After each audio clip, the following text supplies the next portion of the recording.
പാവ അണ്ണാങ്കുഞ്ഞ്. കളിക്കാനിപ്പോൾ വീട് മാത്രമേ ഉള്ളൂ. മരങ്ങളൊക്കെ മുറിച്ച് മാറ്റിയല്ലോ. ഓ, എന്താ ഈ ലൈറ്റ് പോട്ട് എനിക്കൊന്നും കാണുന്നില്ല. ഓ, കാറുകളായിരുന്നു. ഇതിവിടുത്തെ കൊച്ചു കളിക്കുന്നതെന്നാണ് തോന്നുന്നത്. കളിപ്പാട്ടങ്ങളൊന്നും ഇഷ്ടമില്ലാത്ത ആരുണ്ട്? ഇതെല്ലാം ഒരു മുട്ടായിക്കുള്ളിൽ നിന്ന് കിട്ടുന്നതാണല്ലോ എന്നാലോചിക്കുന്നവരാണ് ഒരു സന്തോഷം. ഒന്നിന് കാറിന് ഒരു പാർട്സ് പോലുമില്ല. അത് ഈ വീട്ടിലെ കൊച്ച് പൊളിച്ചടിക്കതായിരിക്കും. കണ്ടു കളയാം. ഇനി എന്താണ് വരാനുള്ളതെന്ന് നമുക്കറിയണ്ടേ. നീലക്കാറുകളുണ്ട്. ഇതെന്ത് വണ്ടി? എന്തായാലും ഇതൊക്കെ മുട്ടായിക്കുള്ളിലുള്ളതാണ്.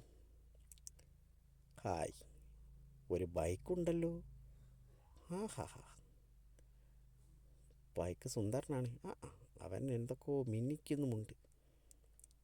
ഈ വീട്ടിൽ കാറുകളും ബൈക്കുകളും മാത്രമേ ഉള്ളൂ. ഹായ്, സൂപ്പർമാനുമുണ്ടല്ലോ. അവനൊരു കാറിൻ്റെ പുറത്താണുള്ളത്. അവനെന്തൊക്കെ കഴിവുണ്ടെന്ന് തോന്നുന്നു. മസിലൊക്കെ കാണിക്കുന്നുണ്ട്. എന്നെ എതിർക്കാൻ ആരുണ്ടടാ? ദാണ്ടാ ഞാനുണ്ടടാ. അയ്യോ, 4 പേരുണ്ടോ? അത് നടക്കില്ല അണ്ണാ, ഞാനും കൂടി. അമ്മേ, ഇയാൾ തീയൊക്കെ വിട്ട് കളിക്കുകയാണല്ലോ ഈശ്വരാ. എന്താ ചെയ്യുക? അയ്യോ, മിന്നലടിച്ചല്ലോ.